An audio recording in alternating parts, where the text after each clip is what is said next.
angry, Aussie. Aussie. Aussie. Angry, Aussie. Aussie. Aussie. Angry.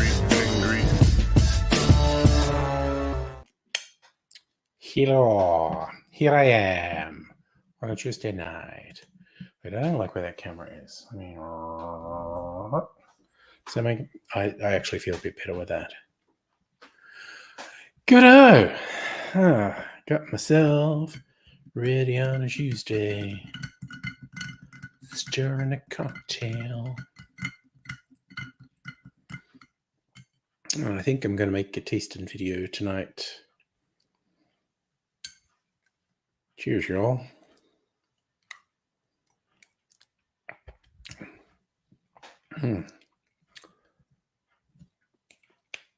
Okay.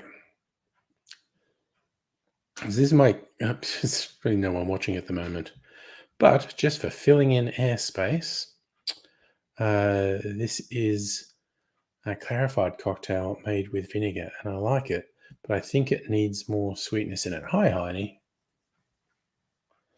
So I think the next time I make this, I'm going to put some liqueurs in it. Yeah, that's what I'm going to do. Haven't used that much of the orange. Although, I believe I have a theory. This is a theory I have. It is my theory. I have heard of this theory. It's a theory that is mine.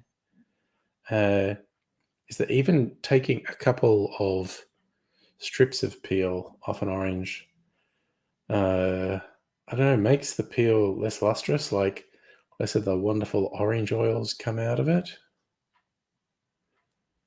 Hey, Salumi. Nice to see you. Yeah, you've got the watching big screen, chat on small screen.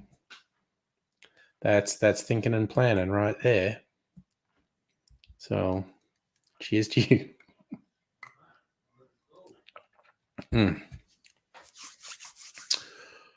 Oh, I'm always experimenting.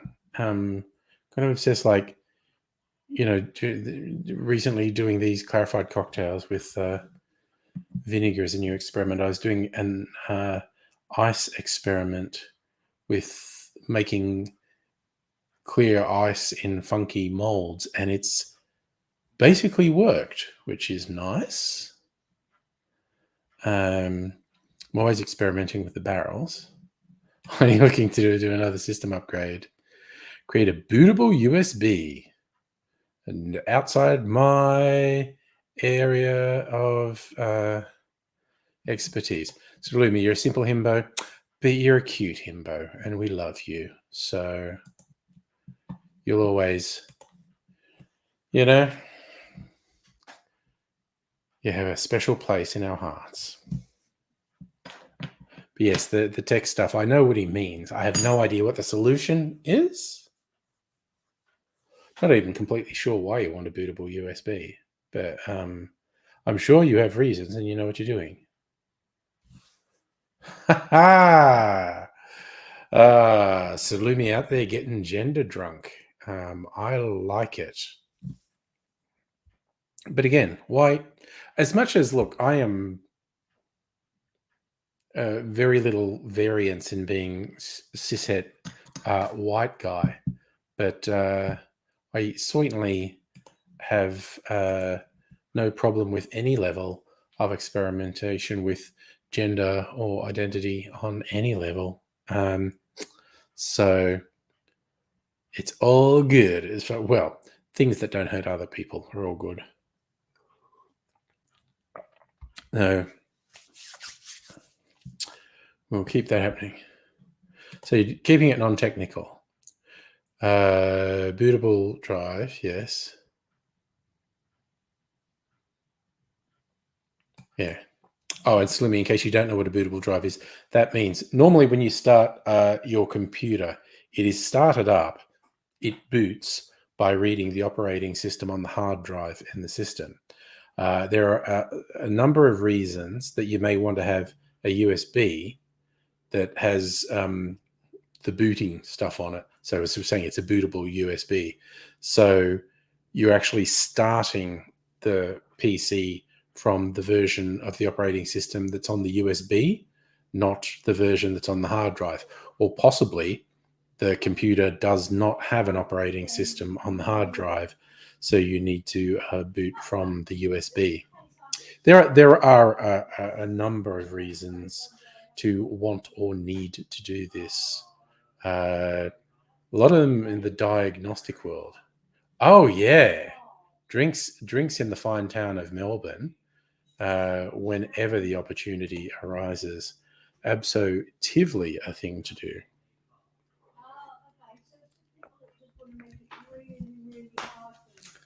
And who knows, might actually get to Adelaide at one point. I sort of had it in the back of my mind to go to Adelaide sometime this year with Mrs. Angry. Catch up with a few peeps, because there's a few peeps I know who live there. And just to make it more interesting, I sang about it in my terrible monotonic singing voice. But, you know, that's the way. I like it. I'm going to be at this big work thing tomorrow. This is a big thing in a conference room, and I'm absolutely wearing one of my cocktail shirts. This one would have been fun. I like this one with the cocktail cat all over it. But 9 times out of 10, the shirt I wear on a given day is just the next one off the rack. Like I've got 40 of them. I rotate them. And like when I, do the week's laundry, they go to the back and I push them all along, and I just take the one that's on front. That way, they all get worn. And I think I saw the one that's at front rotation tomorrow is actually one of the more conservative ones. Kind of looks like a bowling shirt. It's red and black. Not as flamboyant as this, which, maybe is a good thing for a big work thing, but I don't give a fuck. I'm the flamboyant shirt guy at work now. That's just that I don't have to have a personality if people have some other way to relate to me. So I'm flamboyant shirt guy. Previous jobs where I had to wear a collared shirt and tie, I had wacky ties. So I was wacky tie guy. I'm seeing a pattern where I just do things so I don't have to have a personality as such, because I don't like to expend that much mental or emotional energy in a workplace. I feel like I'm sounding like a sociopath. Maybe, who knows? Maybe not. But yeah, it's a thing. Like I did the tie thing when did I first have a proper job? Late 90s, early noughties? Yeah. So second half of the 90s, I started the wacky tie thing. And I kept that up for a long time. Then generally workplaces loosened up to the point where they didn't really compel you to wear a tie. So I stopped wearing ties. And now this is my COVID thing. Bought all these cocktail shirts during COVID. And there's some people where I work, guys just going in T-shirts. So I even said to my team, do you think it's legit for me to wear the flamboyant shirts to work? And I'm like, fuck yeah. These guys just wearing T-shirts. They got a collar, man. So it's always a conversation point, which is fine. Like I said, saves me having to have a personality. We can just talk about my shirt. That's my excuse, and I'm sticking to it. And We'll see how far that gets me in life.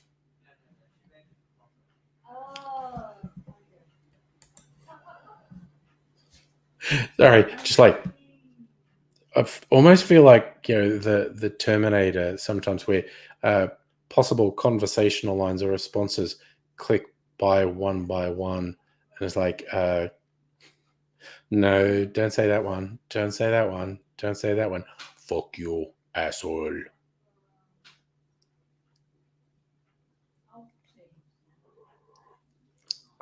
Got to control myself a little bit. So I'm trying to think. I've no idea if Kirsten is going to join us tonight.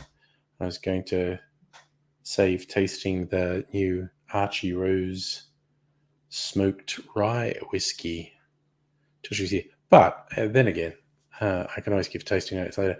Maybe I should do that because I wanted to make a video doing some comparative tastes. Do that before chat gets incredibly involved, but I just got to finish this one first.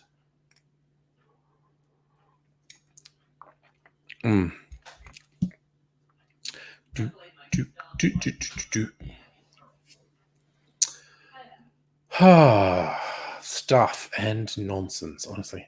So notice the days are getting shorter. We're like 2 months, and of course they're getting shorter because we're 2 months past solstice now. So it's a little bit, especially if it's overcast or cloudy, dark when I get up in the morning. Notice it's not, you can see there's still light outside, but it's not bright now. Whereas you go around December and particularly early January, it can be extremely bright for like the first half hour, 45 minutes of a stream. And then we just slide into that time of year where if you're a 9 to 5, it's dark when you get up and leave your house to go to work, and it's dark when you get home, which I am not a fan of. Could be worse. Could be like somewhere closer to the poles. It's like I've been told in England they go from having 5 hours of daylight, which I think is a slight exaggeration, in the middle of winter, to like really long days, like 18-hour days in summer. Now I'm going to look it up. You know what? I'm on the internet.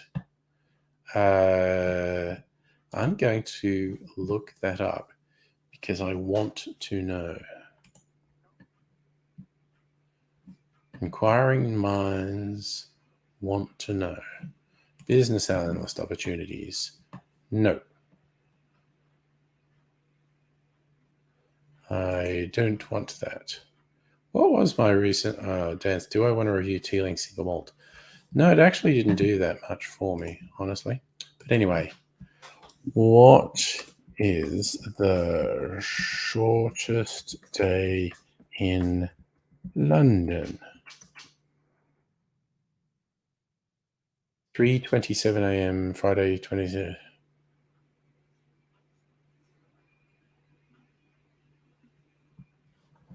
How long is the shortest day? 7 hours, 49 minutes. So less than 8 hours. So if I was being a bit more sensible, it's like light from... Actually, if it's only light for 8 hours, was it light from about 8 a.m. to 4 p.m.? I think that's about right. Okay. And what is the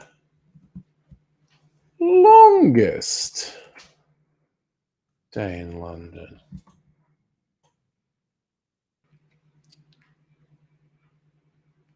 More than 16 and a half hours. So that's really interesting.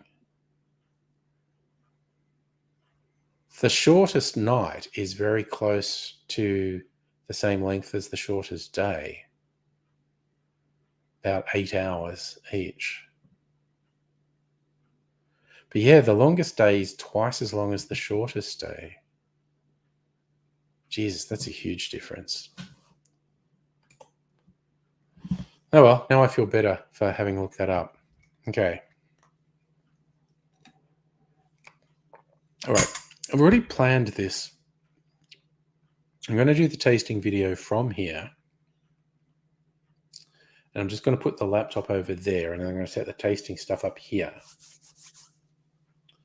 And so it'll be a bit weird because I won't be talking to you for, I don't know, 10 minutes. Let's go. We'll move the laptop over here, over there. It's the same. I should have got all the bottles ready. Cool. I'll get them now. Which one's this? Red Gum Smoked. Going to use that for comparison. And this peated malt. All right. Some tasting glasses.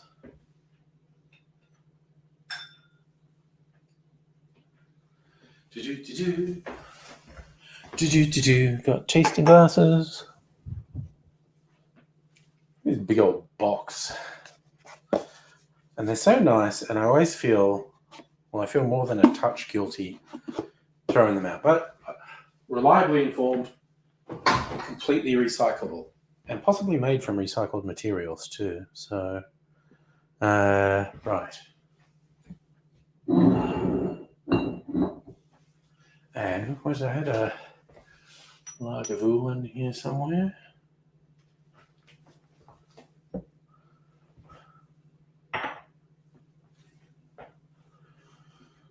Right, I get these.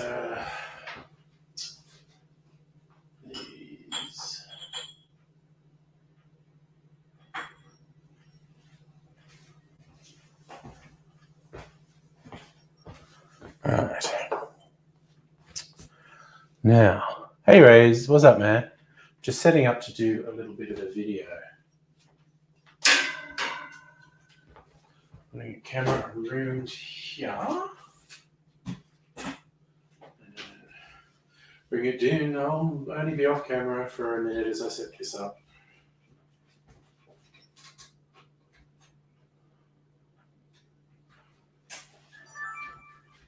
Okay, how can I set this up?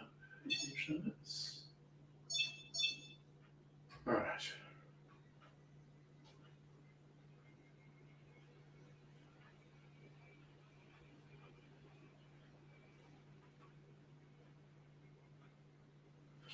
All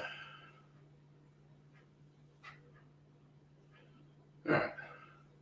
Let's see what this looks like. Oh God, I've got to put my viewfinder around so I can actually see. Oh, what's this like? That's wrong. That's what that's like.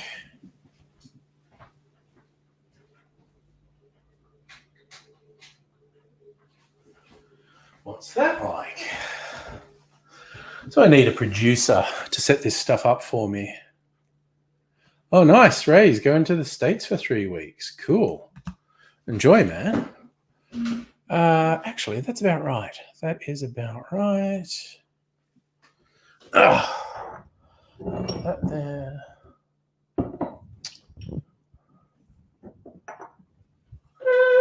Need my audio recorder. I dropped a bit of ice on this cushion earlier and forgot. The cushion's wet. And my bum's wet.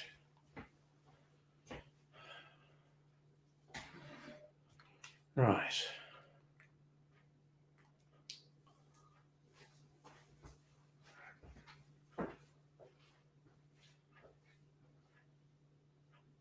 Oh, wait.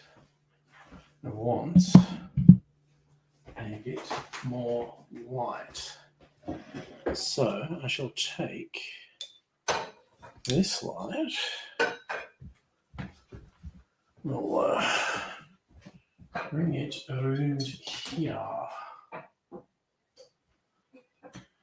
No, I like to bounce it off there. Get it indirect rather than direct. Right. that actually looks pretty good. So what's this? Cost of travel skyrocketing. Yep. Dang. I haven't even looked at travel, particularly not international. Everything's so freaking expensive. Okay.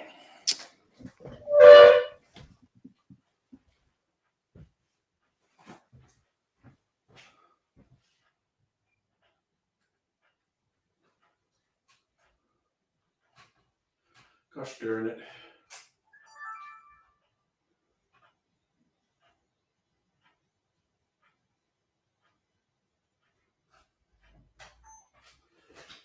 Make sure that's okay.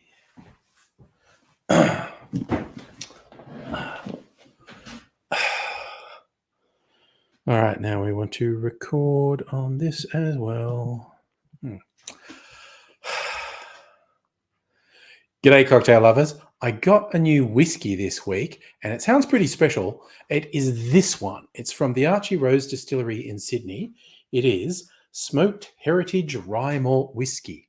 And this has been wood smoked with native Australian wood. If I look at the description, it's created by smoking heritage rye, and it's using local wood. So this is distinct from peated whiskey, which gets its flavour from using peat in the roasting process. This is using wood to smoke it. You don't get many peated whiskies in Australia, but you do get some, and I'm going to do some comparisons.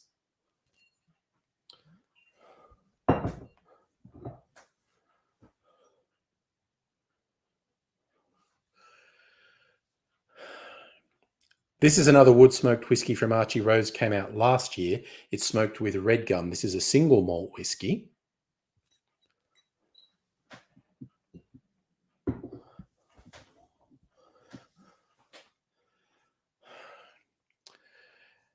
And I have two cute little sample bottles of peated whiskies. This one would be familiar to anyone who's a Scotch lover. This is Lagavulin 8-year-old single malt. I did say there are not many peated whiskies in Australia, but this is one. This is from the Bakery Hill Distillery. This is their peated malt. So I'm going to get two smoked whiskies, two peated whiskies, and compare them and see how I think they relate to each other.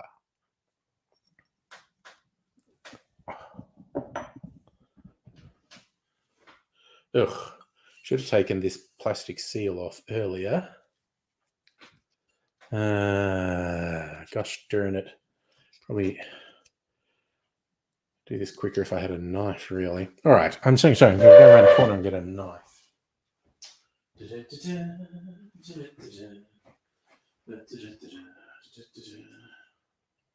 Oh.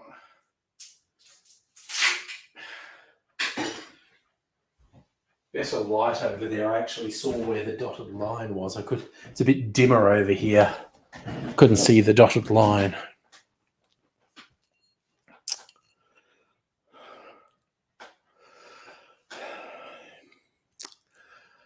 I'll try my new purchase first. Gotta love it when you get that first pop out of a bottle.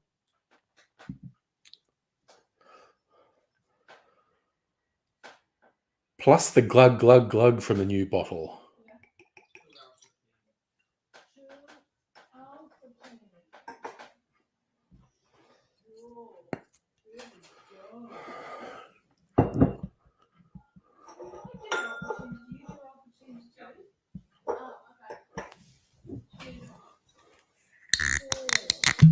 Okey-doo.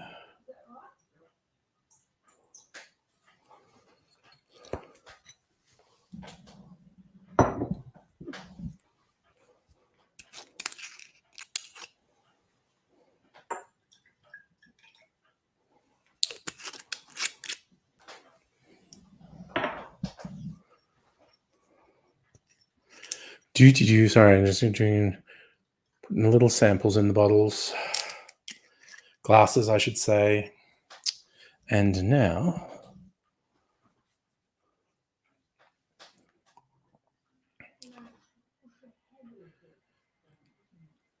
One thing I noticed first is the smoked whiskies are much darker than the peated whiskies I have. For instance, Lagavulin is quite clear, and the Archie Rose is a nice golden amber color and smells very smoky on the nose. And compared to the Lagavulin,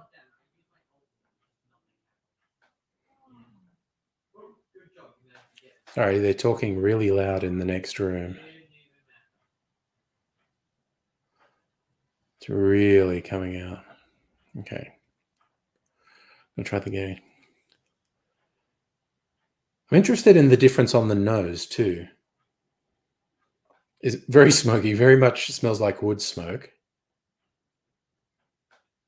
The peat smoke, I think, is a bit earthier. They're actually not that far apart aroma wise for me. I'm not very good with the old tasting notes. I think a hardcore peated whiskey drinker would pick huge differences between them.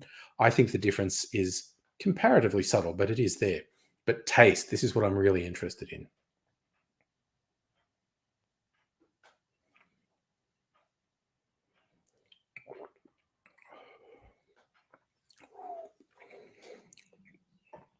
Mm.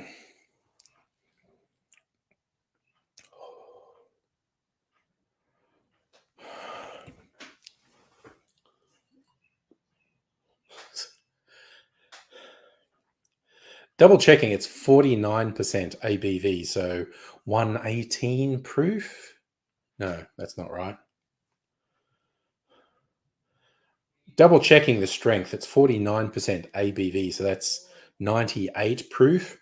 That would account for it feeling quite warm going down, which is an interesting combination that the smoky taste is there as well.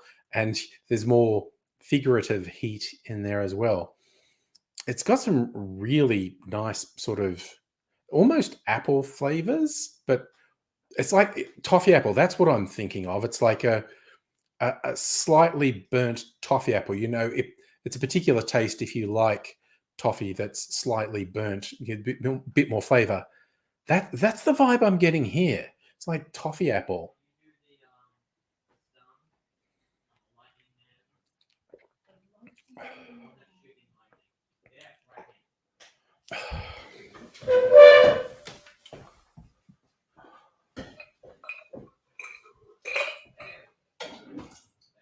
Some honey to clear my palate.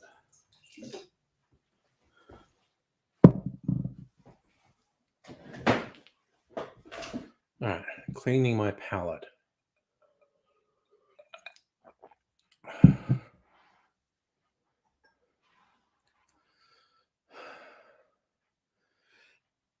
This is the other Archie Rose smoked whiskey. This is a single malt as opposed to a rye whiskey.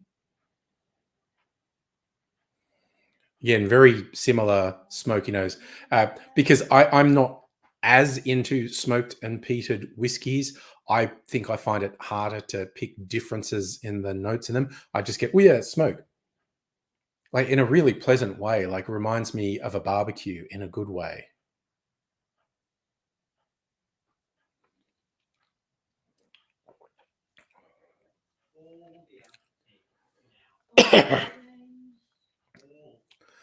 Talking loud in the next room again. Talking really loud in the next room. Shouting in the next room. Editing challenge for me. There we go. I'm this close to asking them to not do it. Because I don't like to impose on anyone, but just like they weren't fucking talking loudly before I started doing this. They're playing an online game together, so they do have to communicate. Okay.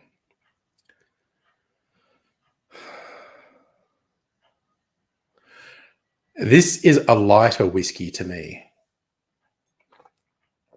It doesn't have those more robust flavors that the rye malt brings in. So this to me, this is more honey than that really strong toffee flavor. They're both really nice.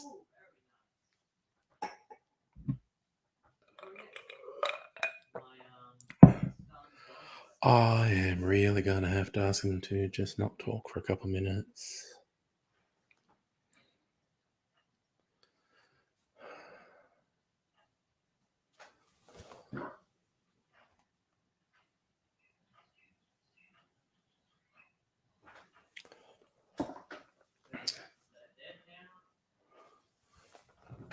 was the ABV on this?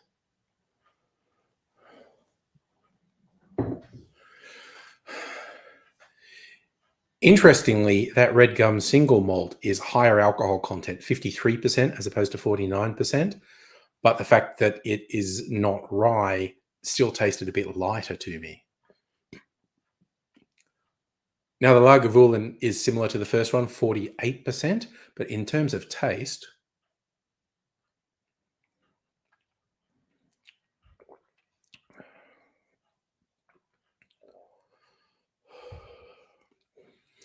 this is more vanilla to me. And I think a lot of people say, oh, it tastes like Band-Aids, like iodine.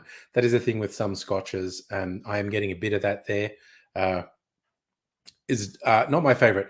I do actually significantly prefer the Australian ones, but it's certainly not terrible.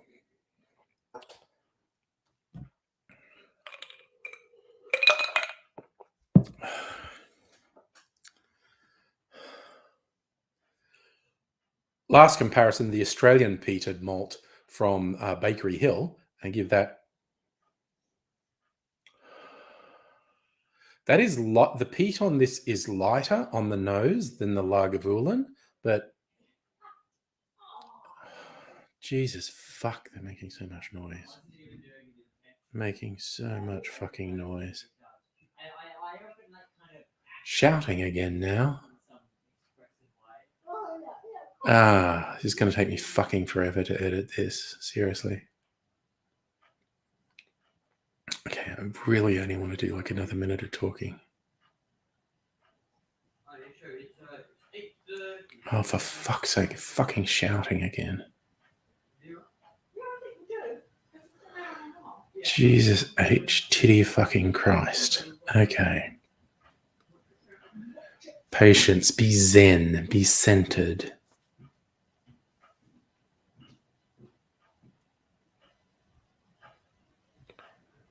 Now I think someone's walking about.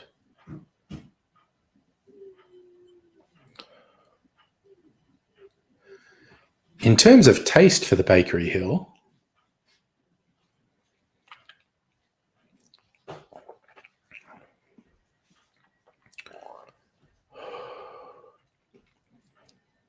it's also a bit more vanilla to me. I'm not getting those iodine notes that I got from the Scotch. So yeah, I much prefer this to the Lagavulin. And I know, again, if you're a big Scotch fan, I'm thinking Rob from Rob's Home Bar in particular loves the Lagavulin. I don't hate it, but that little iodine note that you get from it that I'm not getting from these other ones, it elevates the other ones above it for me. What are you doing?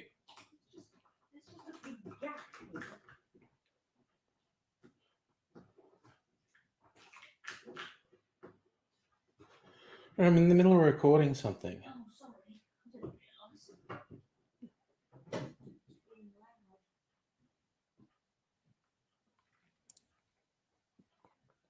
I fucking totally forgot what I was doing.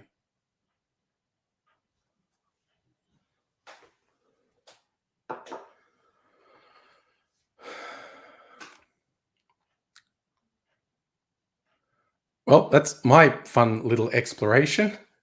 Difference between wood smoked and peat smoked. Honestly, for me personally, not a huge amount. I feel like I could tell the difference between the wood smoke and the peat smoke. I should do a blind test to really judge whether or not I can tell that. But just having a shot in the dark here, and essentially, I think the big difference between wood smoked and peat smoked is peat smoke tends to have an earthier quality to it, and the wood smoked ones really remind me much more of barbecue smoke in a good way. In a good way. Again, not my number one choice in whiskies smoked, but I like variety, which is why I have these different whiskies. And yeah, just if you're outside of Australia, you are almost definitely not going to be able to get these Australian ones I have. But what I'd say to you is wherever you are in the world, there are probably some local or near local distilleries that are doing interesting stuff, and you should seek them out, because Even when you don't love something, at least you're exploring something new. And I really enjoy doing it. And I'm going to do some more. And I hope wherever you are, you're enjoying what you're drinking. And I hope to see you again soon. And I will say bye for now. Bye.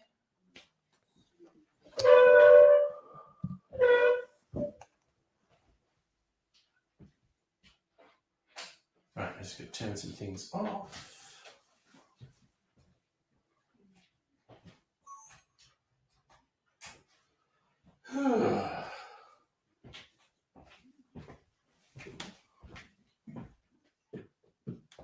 Oh, that felt unnecessarily stressful.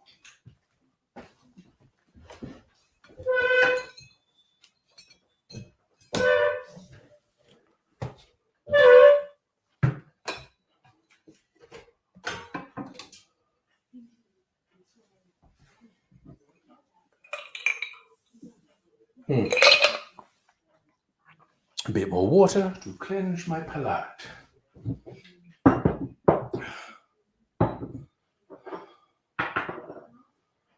Oh. Okay. Okay. I'm gonna just get some stuff set up here. And I'll relax. Now, wait a sec. I'm gonna get this little thing here. One of my barrel-aged cocktails. I made a lot of it and I got a little bit of overrun. Okay. Reese is cooking burgers. Well, that sounds like fun. Most of my meals of late have been pre-packaged ones, calorie controlled, portion controlled, because I'm the big fatty and I have decided I would like, for a number of reasons, to lose some weight. So, I'm just getting into the rhythm of that now. I've been getting these meals for a couple of weeks, but the rhythm of having them has been bumped about a bit over the last couple of weeks. But I feel like I'm settling into a rhythm. I like that. I want to settle into a rhythm. Gotta have some rhythm. So work on that.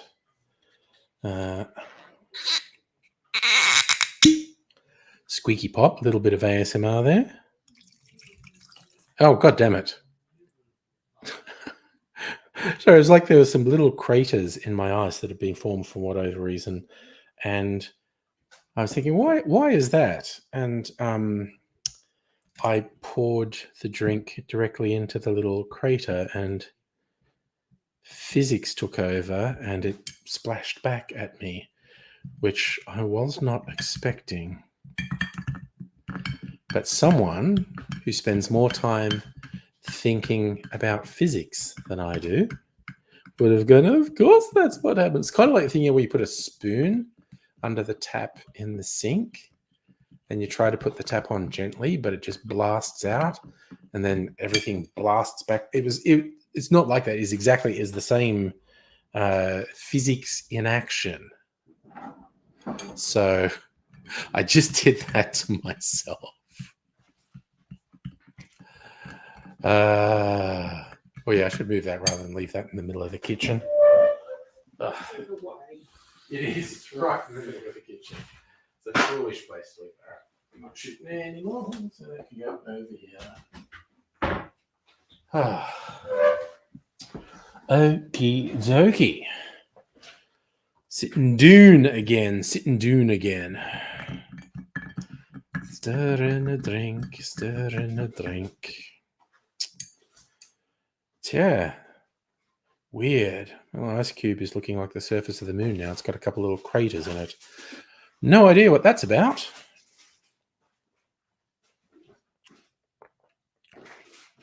Oh, God, that's yummy. What was that one again? That was the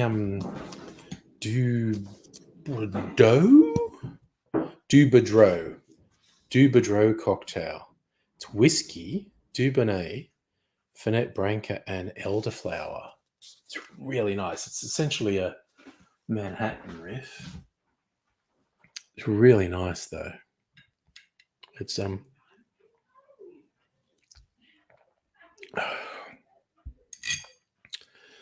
The Dubonnet is a really fruity. Is it an aromatized wine, a fortified wine?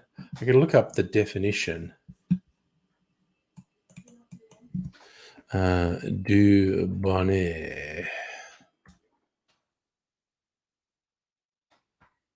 Sweet aromatized wine-based quina, often enjoyed as an aperitif. It's a blend of fortified wine, herbs, and spices. Very fruity, including a small amount of quinine. Fermentation stopped by the addition of alcohol.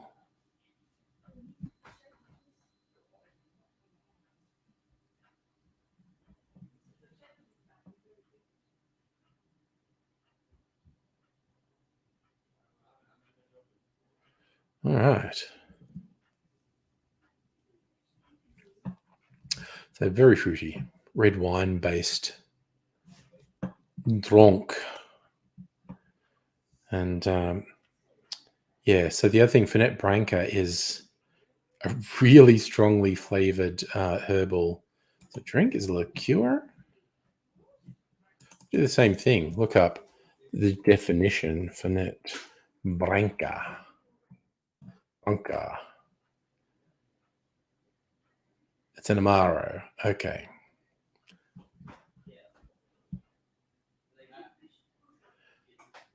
39% alcohol.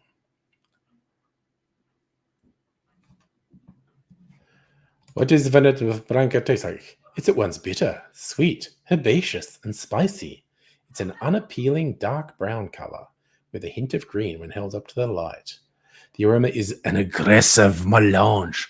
That is the name of my new heavy metal band, by the way. Aggressive melange. Watch out for us doing a world tour soon. Aggressive melange of spices. There you go. Bartenders, at least in Melbourne, have a fucking obsession with Fernet. They do shots of it. It's weird. Bartenders are weird. What was the other thing? Oh, elderflower liqueur, which is just a nice, flowery, sweet liqueur.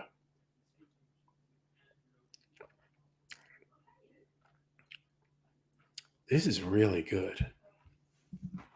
Yum. I feel like all my batched cocktails at the moment are Manhattan variations. Or got like vermouth or another fortified or aromatized wine in them, and some whiskey, some brandy in some cases. Might even be rum in some of them. Lots of wacky variations going on anyway. And currently I'm making old fashions, whiskey old fashions. Classic. Doing an experiment, one in a new barrel and one in an old barrel, and then see if I can tell la différence. And also one that I didn't put in a barrel at all. So I will definitely do a blind taste of that when I get it. It was 3 or 4 weeks from now. Let it mature for 3 or 4 weeks. And see what it's like. I need Jim Beam. Dude, you don't got to be classy. If you like it, you like it. Beam and Coke. Weirdly, that thing I was talking about before, Fernet, which is like just a really strong herbal flavor, it's really popular with Coke. What country? Yes, why do bartenders drink Fernet? Steps up the palate. It's a more grown-up drink. It's bitter and almost no sugar. It's for people who've been drinking a while. It's for this reason bartenders drink it. Is Fernet like Jägermeister? An alternative for Diet Jaeger. Yeah, there you go. Oh, Fernet and Coke. Sometimes called a Fernando. Fernet con cola. Argentina. That's where it's popular. Fernet and Coke is pop. I knew it was somewhere in South America. Fernet and Coke is popular in Argentina. Yeah, honey, it's weird how rarely I do mixes now. I've got nothing against mixes, and I have some good mixes here, but it's weird how rarely I do it. But yeah, it's like you go what works for you.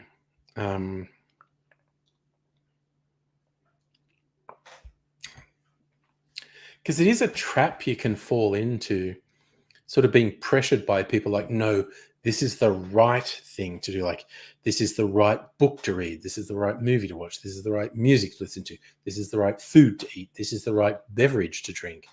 And you can feel pressured to do a thing and go, I guess it's okay. But this is what I really like. And people go, no, that's not proper. Don't do that. And it's like, well, also, counterpoint, fuck off.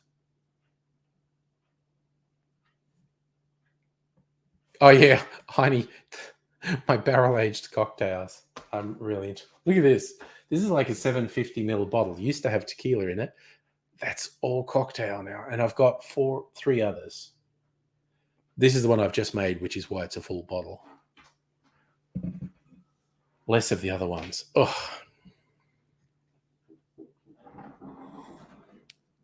Hello, you want some ice? I'm going to put big bits of ice in here for my experiments today too.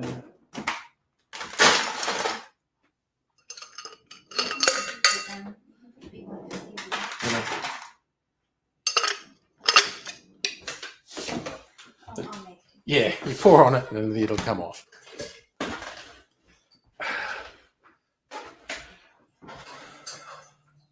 I was doing experiments with trying to use those little molds and make clear ice, and it kind of worked, but I have those leftover big bits. So, there's also, speaking of experiments, I made tepache over the weekend, and I was having some of that today. Tepache is a simple, I talk about this on the other stream, it's a simple, lightly fermented drink. You just get pineapple rind, peel, whatever you call it.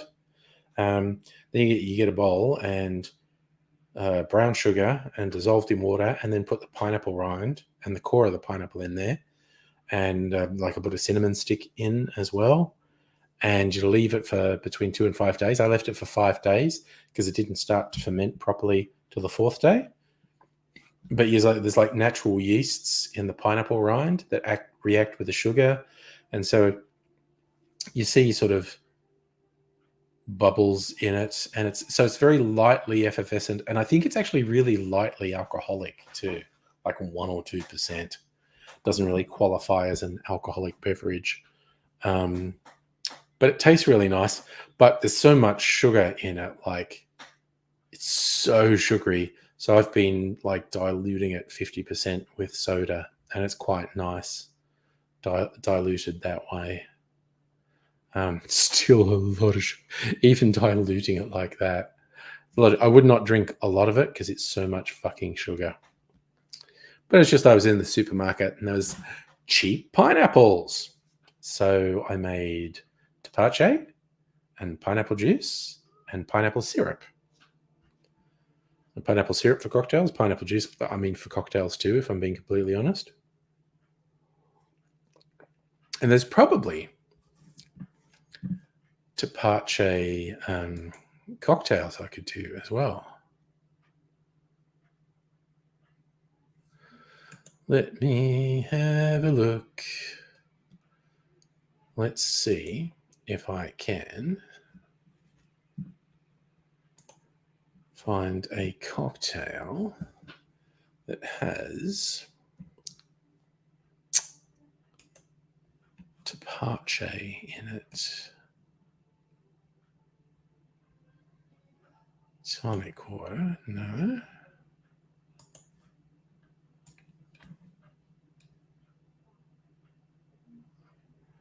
Ooh, tonka bean syrup. I should make that at some point because people say tonka beans syrup is really good. All right, no. I'm just going to see. Does it have anything about Tapache? No. Okay. I'll try it as general search. Tapache cocktail. What do we got? Why you should, from Bon Appetit, why you should be drinking Tapache cocktails. Well, let's see what they say. The official drink of Austin. Okay, yeah, they've used more spices in their Tapache. Coriander, grains of paradise, peppercorn, cubeb cherries. Yeah, that was actually the other thing I thought, because all I put in the Tapache, apart from the pineapple peel, was cinnamon stick. It instantly made me want to try it with other like cooking spices in there.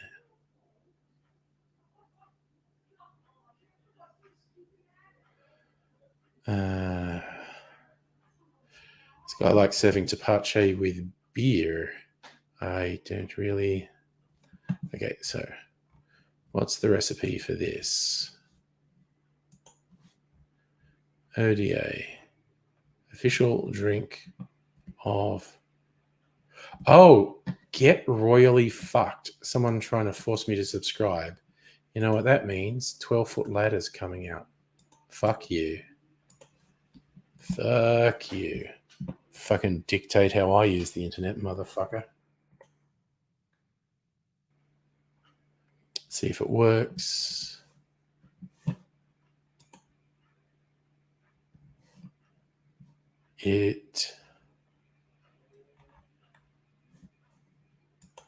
That's really interesting. Copy.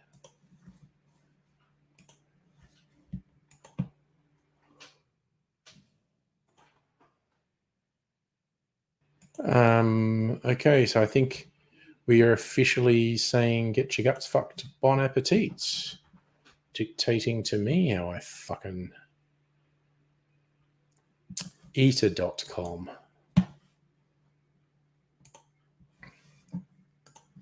What are you doing?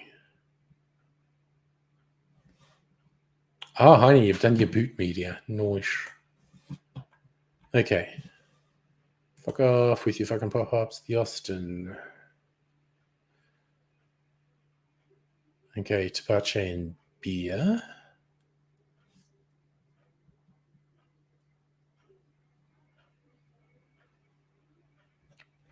Okay, what are they doing all these difficult things for? Mezcal, tequila, Tapache. Oh, wait, is that an actual recipe? What are we doing here? Okay.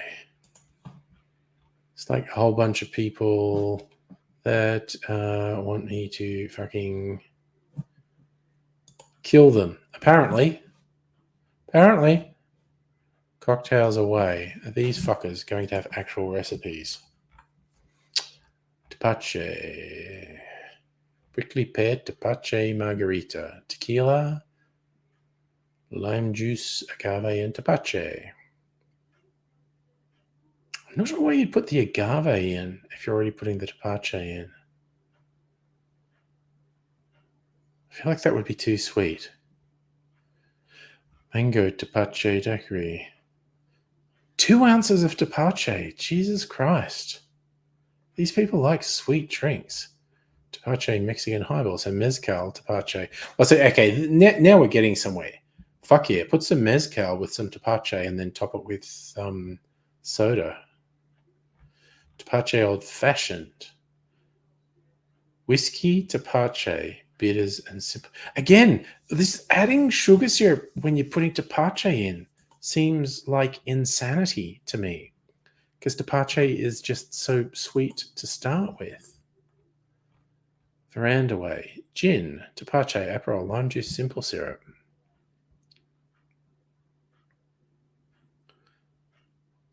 That's a really interesting mix.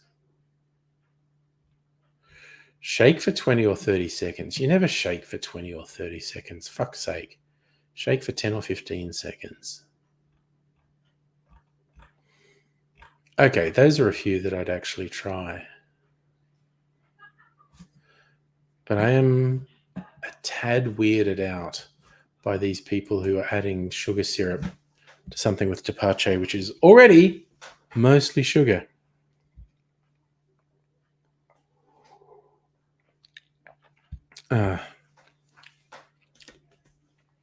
It's interesting. The more I drink of this cocktail, the more I'm noticing the bitter element from the Fernet, which is good because it stops it from being too sweet. And it's interesting that it tastes like different things as it goes on too, which is also, in my mind, sign of a good cocktail, something that isn't one thing. Da da da da da tepache mojito.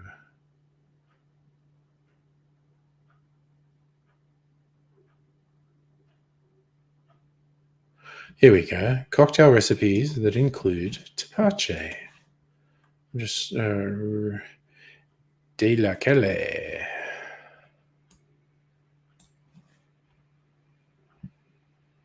Ah, they actually sell canned tepache. Okay. Rye whiskey, blood orange liqueur, or orange juice. Those two things are completely fucking different. You can't say blood orange liqueur or orange juice. They're so fucking different. 1/2 ounce Bonnell, don't even know that. 1/4 ounce chartreuse. 1.5 ounces tepache. Tepache highball. Tepache tequila. Top with soda, yes. Bourbon. Tepache lemon juice. Fernum. So that's a twist on a sour, which honestly sounds okay. El Coco. Tequila, tepache, cream of coconut, yellow chartreuse. Goodness. Never too much tepache. Well, you would say that if you were selling tepache, really, honestly. I'm sure they are full of integrity, these tepache distributors. But you know, sometimes I'm a little suspicious of them.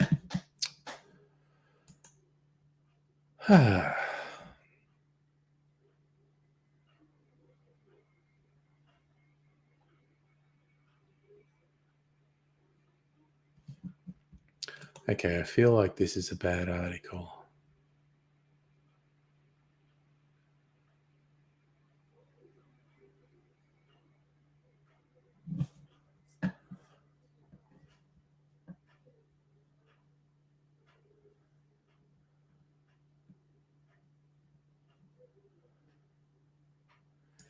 Good Lord. Okay.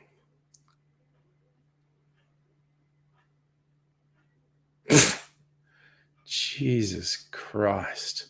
Microsoft is so fucking trash.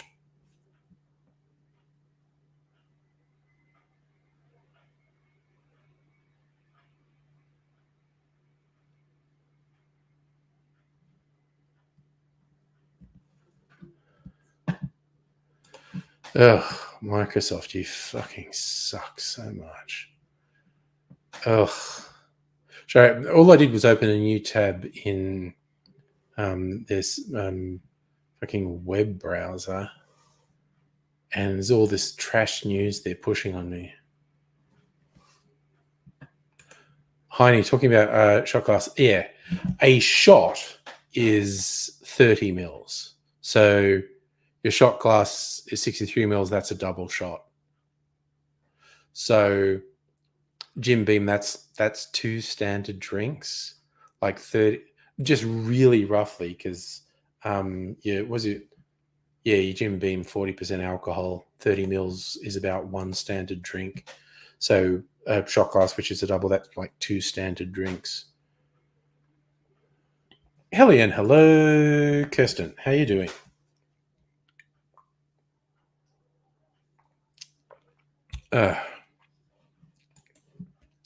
Been having a quiet time tonight, but that's fine. Just thinking of okay. No, a jigger is the device that you use to measure shots. So different jiggers hold different volumes. Like my default jigger here.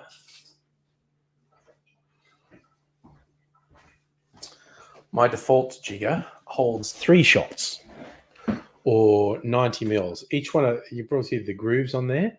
Each one of those is 15 mils or half a shot. So a jigger is just a general term for the device you use to measure alcohol. And some jiggers might have 60 mils and some have 90 mils. Yes, and I actually, because I did a taste comparison for fun, and I made a little video of it, of the new whiskey, which I was thinking of making an old-fashioned with, actually. Smoked Heritage Rye Malt whiskey. And I still have some of the red gum single malt smoked. And I compared it to Lagavulin, peated Scotch, and a Bakery Hill peated single malt. And I thought the comparison was quite interesting. Even though this is lower ABV than the red gum smoked, I think maybe it's the rye in it makes it taste a bit more robust. And honestly, the Lagavulin had that weird Band-Aid taste that a lot of Scotches have. The Australian single malts don't. So I'm just having another taste, seeing we're talking about it, Kirsten. Oh, it's got just that beautiful barbecue smoke smell.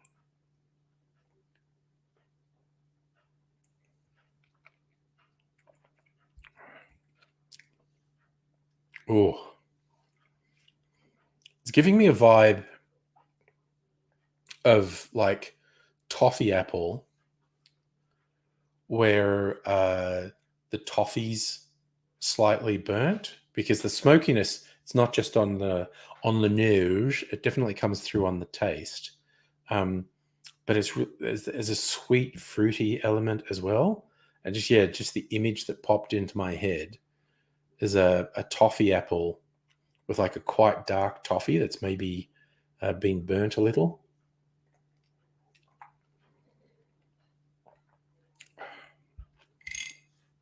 Oh, it just fills your mouth with flavor, though. Oh, yum. Yeah, no. And the flavor just really stays with you, too.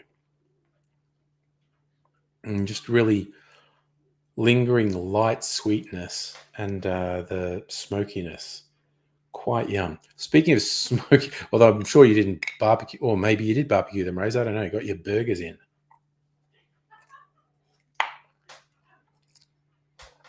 Oh.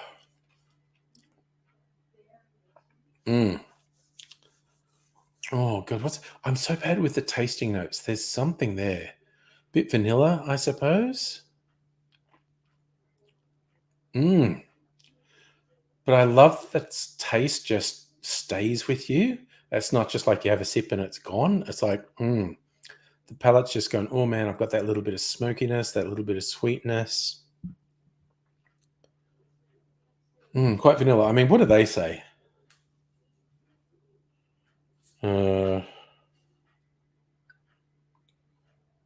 Balances sweet and spice to present notes of campfire. Oh, they say barbecue peaches and prosciutto. Okay, that's interesting because I was getting the fruit, sweetness, and burnt note, and I went for toffee apple. And they've said barbecued peaches. I've never had barbecued peaches, but I get that note. There's sweetness, fruitiness, and smokiness. I get that note. It didn't occur to me because I don't think I've ever had barbecued peaches. But yeah, it's like sweetness, fruitiness, like not really a little bit sugar sweetness, but fruit sweetness and the smoky notes. Okay, I might get another piece of ice. Actually, just put that there for now.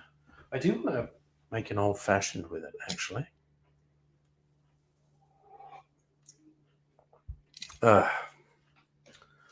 So I will get my. Oh no, that's the parchment. Don't put that in. That's the brown sugar syrup. And oh, I think definitely Angostura bitters in this.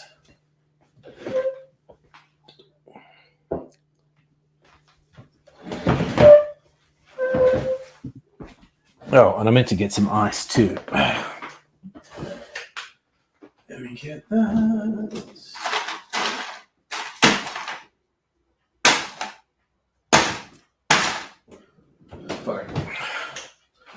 Bit of ice left over from my experiment. Oh. So what's that, Kirsten? You make a nice grilled nectarine peach salad. Tell you what, this would go really well with a grilled nectarine peach salad and some barbecue, I think. So Ray's recently quit booze. Good. Okay, good for you, man. It's funny, like I think some people think, I don't know, either I'll get defensive or something about booze. If someone says, I'm not going to drink booze for my health, I go, good for you. I'm not following you, but I applaud you in your choice.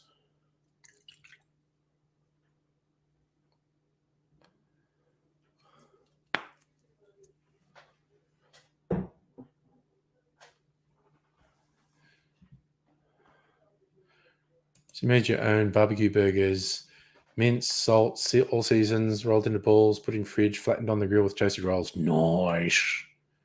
Nice. All right, little bit of sugar syrup. Make it an old-fashioned. That's probably enough. Hot damn. And a little bit of the Angostura bitters. Yeah, Rose, no, you're making a good choice, I reckon, man. Go for it.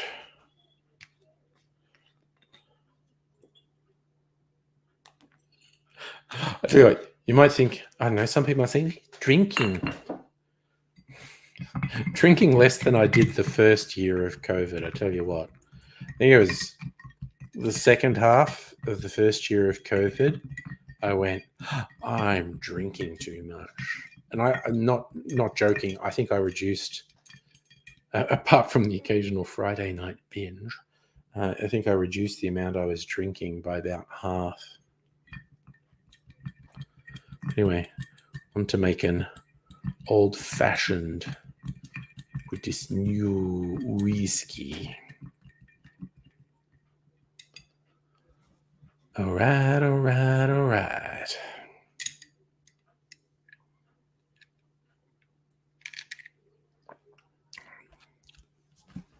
Oh, yeah. Ah, the smoke still comes through. It's so good. Like, this is what I feel like, I probably don't need to. So maybe it's the smoke's making here. Put my smoker on and smoke some wood chips on top. Actually, maybe even some cinnamon. Break up some cinnamon bark and flame that. Ooh.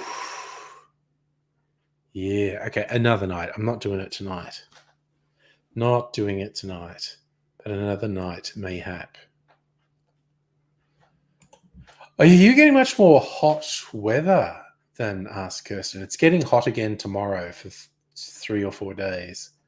As today was quite mild. Yesterday was a bit warmer. Then tomorrow's 30, and then it's like fucking 35 to even 40 the next couple of days. Who knows? Got an ice cream treat. Nice. I got ice cream in the freezer. Got some nice dessert treats. So I did actually have some ice cream earlier this evening. But an old-fashioned with the Archie Rose Smoked Heritage Rye Malt Whiskey, brown sugar syrup, and that's my apple spiced brown sugar syrup. Greatest thing I've ever made, quite honestly.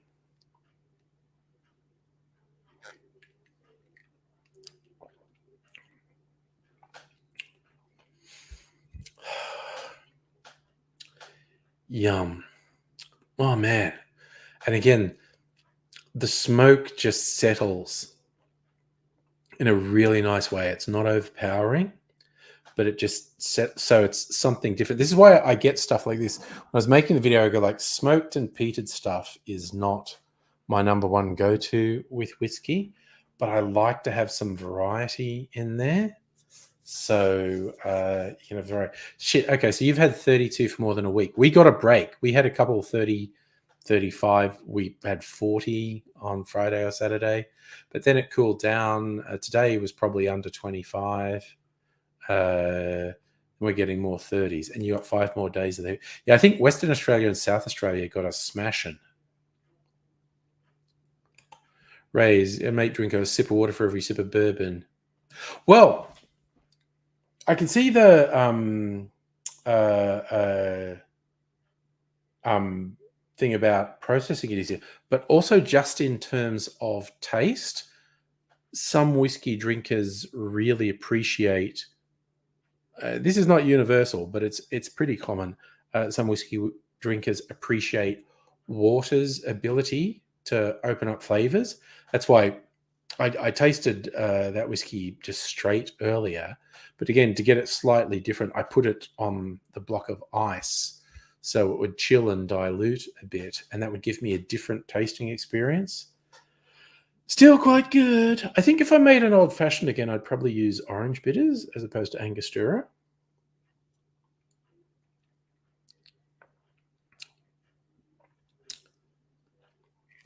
Oh, God, that's fucking good, though. That is fucking good.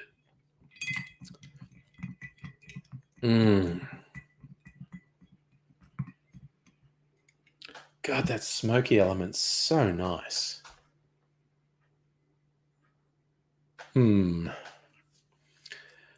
I think it might work to smoke some cinnamon onto this.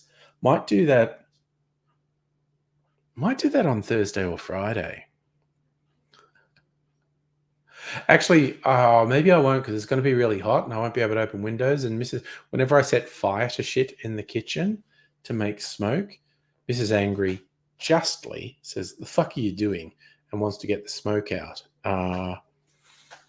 And it will be really hot on Thursday and Friday.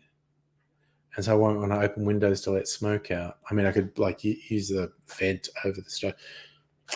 I probably won't do it because it's rude. And I try not to be rude to other members of the household.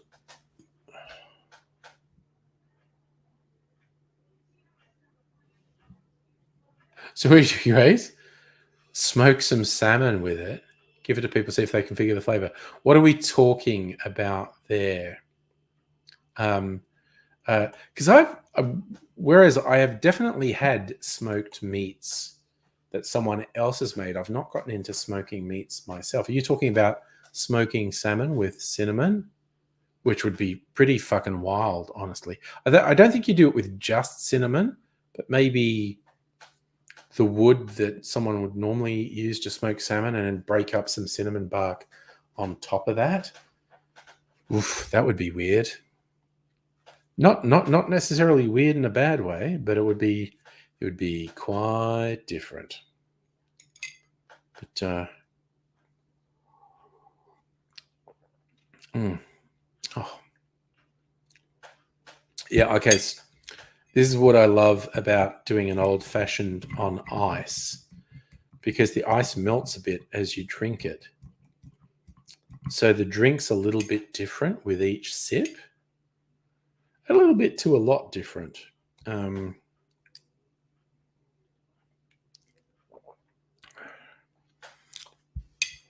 Yes, now at the halfway point, we've hit the sweet spot, I think. I liked it from the get-go. Okay. Smoked salmon infused into booze. Look, I am willing to bet there is fish infused booze out there. I'm just willing to bet there is. Snake sake stuff. I haven't. I know what you're talking about. I've seen it in a specialty bottle. I've actually seen it in a specialty bottle shop where the snake is still in the fucking bottle, actually. That was very expensive. I had a Mexican spirit. Mexico's most famous for tequila. Second most famous is mezcal. But there is actually multiple other agave spirits done in different regions in Mexico. The ones on the rise are Sotol and Rachila. Mrs. Angry and I went out on the weekend. It was our anniversary. Thank you for the congratulations. 18th anniversary, in fact. We went to a place that I think it's two guys at Kiona. One of them, who wasn't there last night, he was there the first time we went there. He's actually a Brit, which is very funny that a Brit's ended up opening this place in Australia that is heavily influenced by Mexico and South America. And that's because of his travels.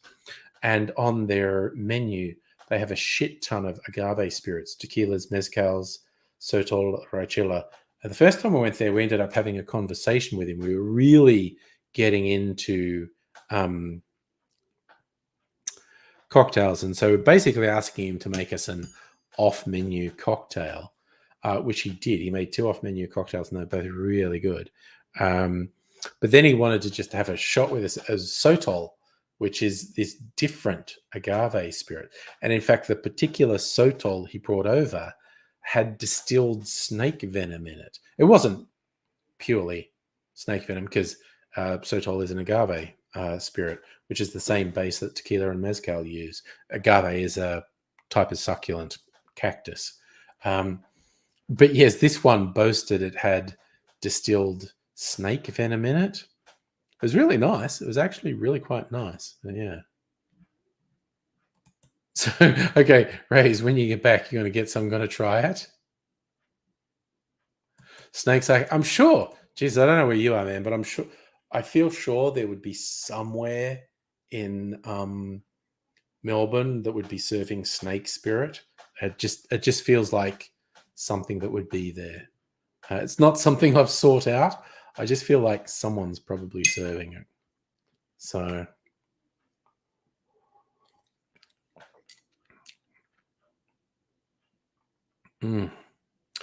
oh yeah, fuck yeah, that's good. What they say in that, the prosciutto, there is now. It's just hit that point. Honey glazed. Oh, it's honey glazed bacon at this point, because I put this brown sugar syrup in here. It's just hit the pitch of dilution in this old fashioned that it's honey glazed bacon cooked on a barbecue. Oh my God, it's so good. Oh yeah, no, Rays, it's definitely somewhere in Melbourne. It's absolutely somewhere in Melbourne. This is just hitting different pitches as it dilutes. Yep. Honey glazed bacon cooked on a barbecue right now. Oh, yeah. Yum. Oh. Smoked bacon. Okay, it's not just honey glazed. It's smoked bacon that's been honey glazed and then is cooked on a barbecue. And that's what's in this glass now in liquid form. Yum. Fucking yum, man. Okay, I've found where I want this particular beverage to be. God, now I have this sick idea of actually bacon fat washing some of it. If you've never heard of fat washing, it's literally where you get some fat or oil. So, like, to bacon fat wash, you cook up some bacon in a way that you get to save all the fat from it. And then in a container, you put your spirit. And whiskies lend themselves to bacon fat infusion really well. So you get the whiskey and you pour the bacon fat into it and kind of stir, seal it, and then you like put it in the freezer for a day.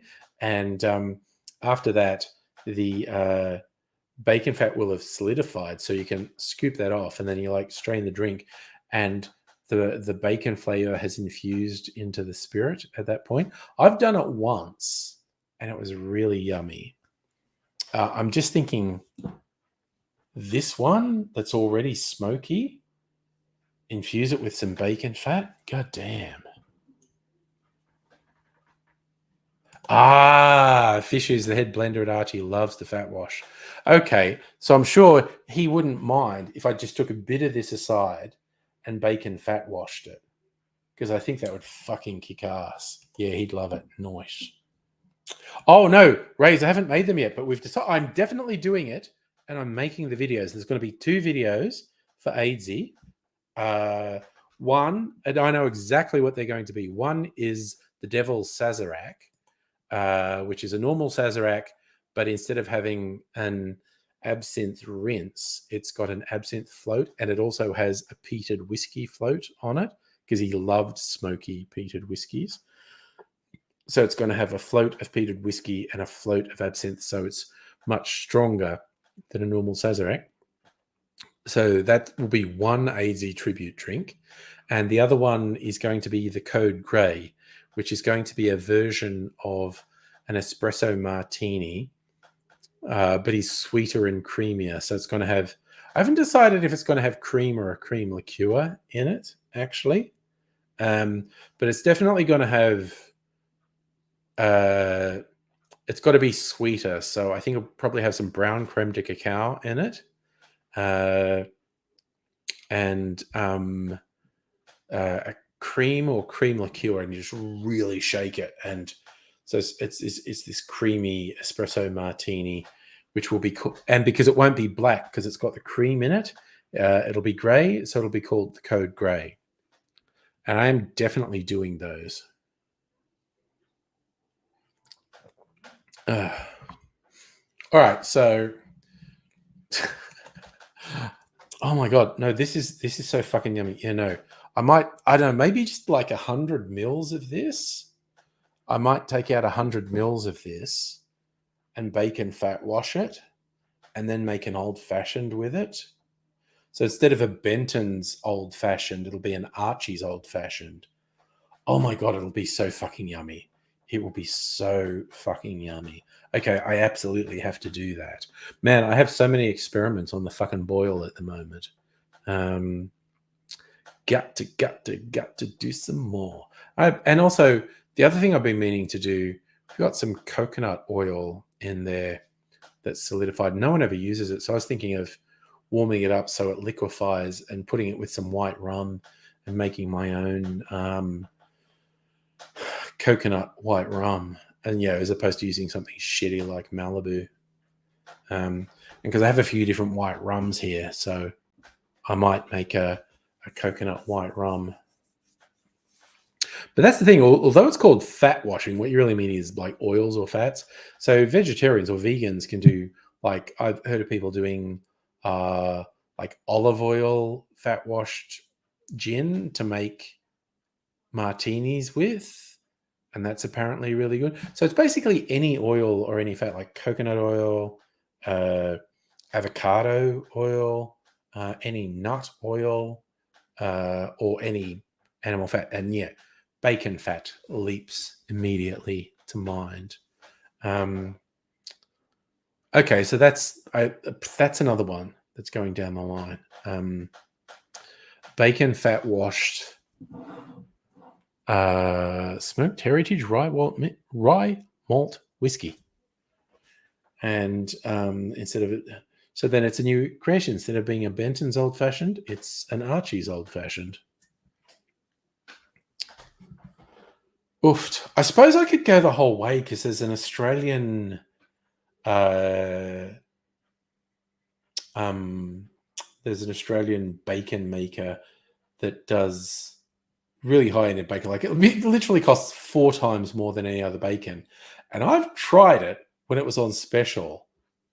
It's exceptionally good bacon. Is it worth paying 4 or 5 times more than other bacon? I'm not sure.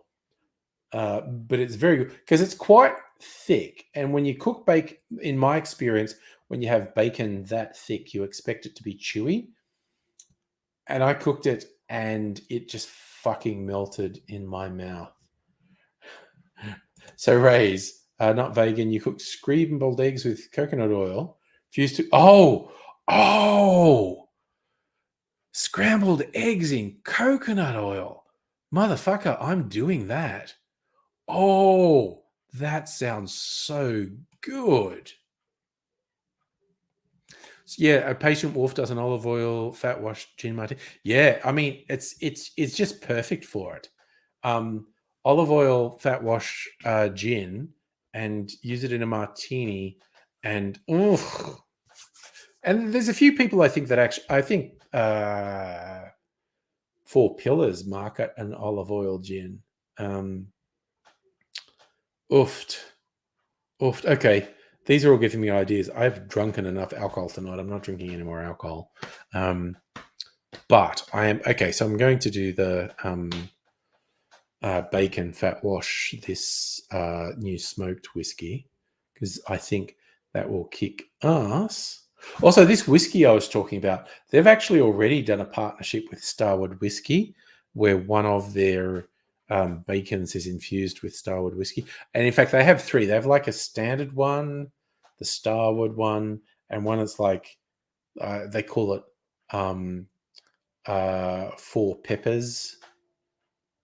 Bacon. And I'm not big on peppers. So although I tried it, I expected the 4 peppers one to be my least favorite. It was my most favorite. But all of them were remarkable because, as I said, it's quite thick cut bacon, and I expected it to be very chewy, and it just fucking dissolved in my mouth. Ah, that's what it is. Thank you, Kirsten. Thought you'd know. It's not an olive oil gin, it's an olive leaf gin. So they distilled, in the distillation process, they included the leaves from an olive tree. Nice. Oh, Rays, look, dude, I might not, I'm going to do it. I might not get a chance to do it before the weekend. But if you're here on the Thursday or Friday streams, fucking remind me, man, because I'm gonna do it because that just fucking sounds awesome. Oh my god, I'm gonna do that. Coconut oil scrambled eggs. God damn. Yes. Woofed. That just sounds so good. You know, doing things like scrambled eggs and omelets and kind of anything like a pasta bacon, the thing I've become obsessed with adding to it is smoked paprika at the moment. Mrs. Angry was into it and bought a big thing of smoked paprika. And then I tried it on a few things and was like, this is incredible. In fact, I've been considering using it as an infusion for some cocktails as well. Smoked paprika is just fucking awesome. I really like it. It is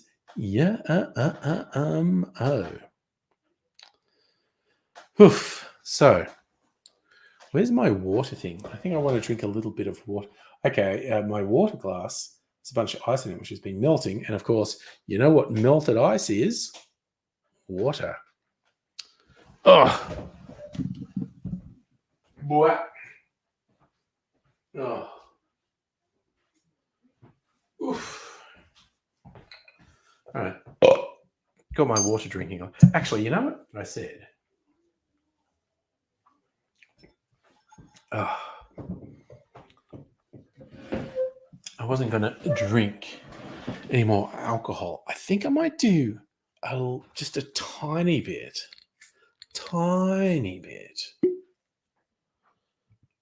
of the new whiskey. and then with a tiny bit of water in it. Just water, just tiny bit of water in it to open up the flavors. Rose, your fiance taught you authentic Mexican and got it off her adopted family. Nice. Nice. I love it when you find something really good.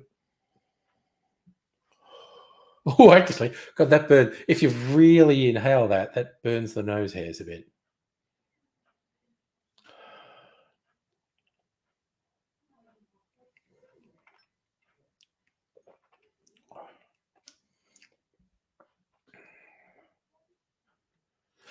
Okay, yeah, a little bit of water lightens the sweetness, so it leans more towards vanilla and light honey. Without the water, like it's more like a like burnt toffee apple.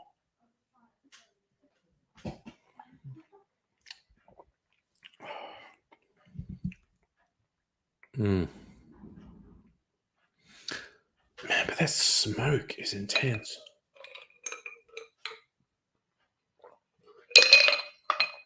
Ah, so nice, so nice. What do we get? Half an hour. You know what? I was just thinking. I'd normally do this stream a bit longer, but it's only Tuesday. I might actually finish early tonight because I'm just feeling like, man, I really have to go to the loo. I'm not going to last another half hour. I've really enjoyed tonight. Thank you for joining me this happening. Done the experience of various smoky things, but I'm going to depart now. Maybe see you find people another